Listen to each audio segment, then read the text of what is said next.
Right now in Philadelphia, there's a number of protests going on. It's a bunch of workers, mainly from non-unionized jobs, that are basically held an organized event here on April 15th, 2015, to demand a pay raise from what is the average, or excuse me, the minimum wage here in Philadelphia is $7.50 an hour to $15 an hour. Because it's 4/15, 2015, $15 an hour. I guess, it's just perfect timing to that.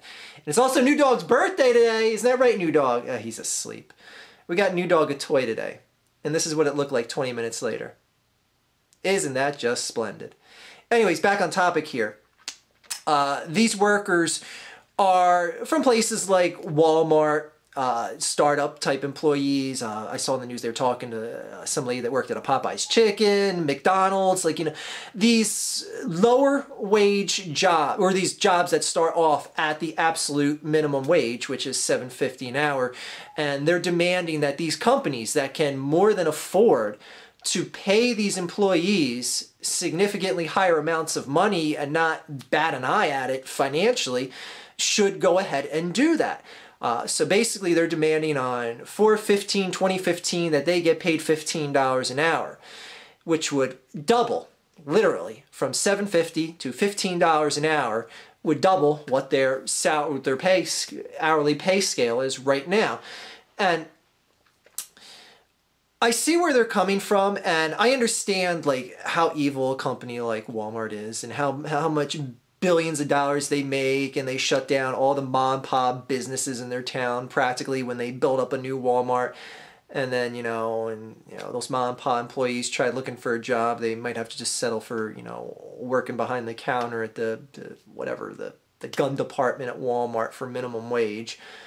Anyway, and a company like Walmart makes billions upon billions of dollars, and they could easily afford to pay every employee $15 an hour and still make quite a hefty profit. Same with McDonald's, same with any number of businesses that are protesting here. The lower rung minimum wage employees are protesting about right now in Philadelphia.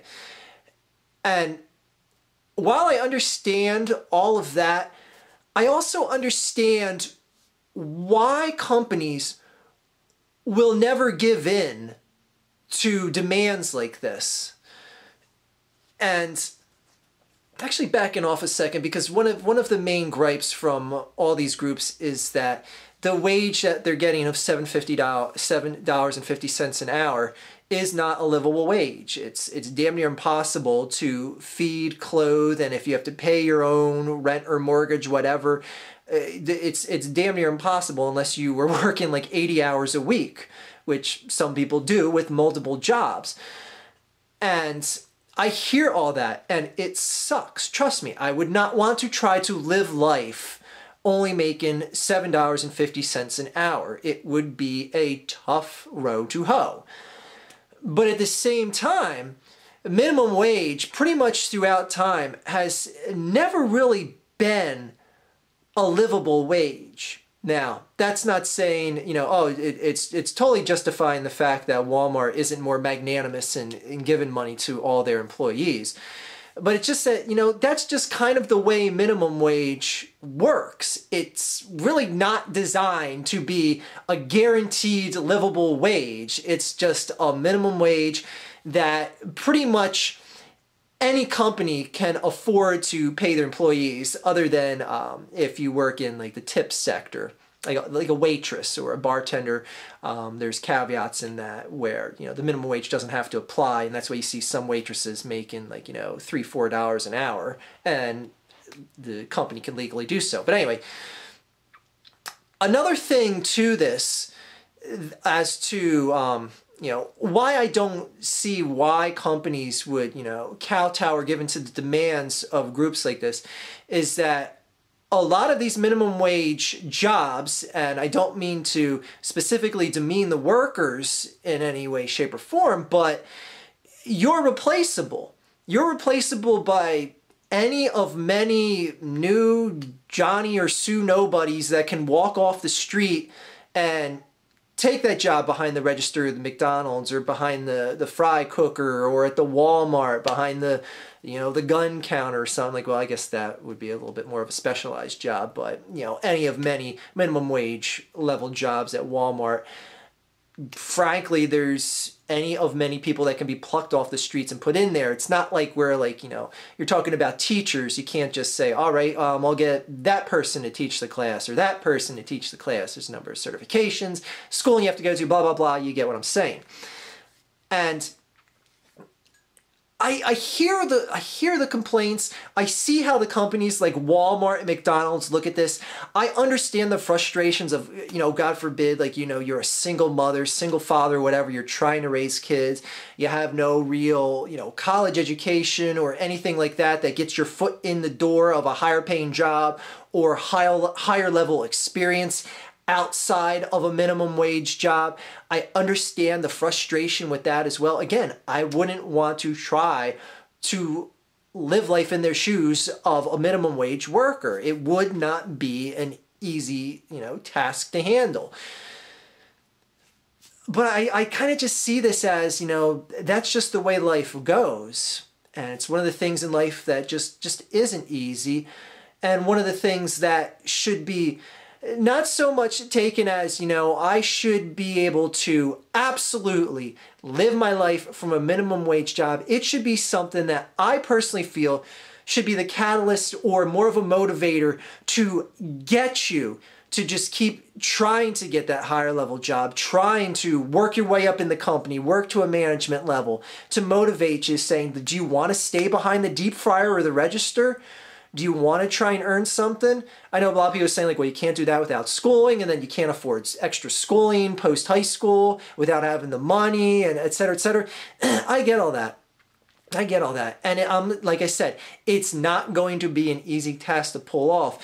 But at the same time, I don't know. I have a tough time thinking that companies should just automatically, at the startup level, for an entry level, minimal, absolute minimal qualification job, be paying you something like $15 an hour. I don't see how that is absolutely justifiable. Again, could McDonald's and Walmart pay all their cashiers that amount of money and be just fine?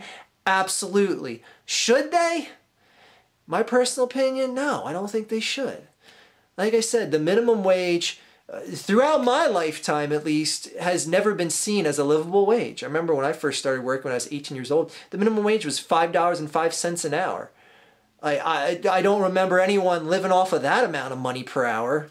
And here it is just, you know, about $2.50 more, roughly. Anyway, I'm just curious, do people feel more sympathetic towards the people that are protesting right now, demanding for higher pay wages at entry-level positions? Or do you side with the companies and saying, hey, you know, entry-level shouldn't be an automatic livable wage type salary? And just, you know, another personal thing is that I just see in society is that people just aren't good with money. And frankly, I think that is the biggest crux of the matter here. And paying people just $15 an hour doesn't exactly guarantee the solution to the problem. Because frankly, people in society, more so than not, are just flagrant with their money. Buying extravagant things when you don't and shouldn't be spending that money on them. That's just my opinion. I don't know. I just see so much money pissed away, not invested wisely. And frankly, that's one of the biggest things I feel that got me to where I'm at today. That got me to a point where, you know, I'm debt-free. I have a house. I have a soon-to-be wife and a dog that eats toys every single birthday he has. Anyway, from my personal experience, investing wisely, not being flagrant, and having enough money to, when you want to have a good time, kick back, relax, go on a nice vacation, it's there for you, and I'm not running a credit card debt to do so or something like that. Anyways, my personal experience in life doesn't have to be yours, but as far as these people protesting, I get it. I understand it sucks trying to live a life under that minimum wage job. Use it as motivation. use it as motivation. That's my best advice I can tell to those people. Use it to motivation to make more out of yourself. Get up higher levels in that job. Get a management level job that translates to a management level at a better company. That's my advice. And that advice is free. And knowing is half the battle. G.I. Joe. Have a good day, everyone.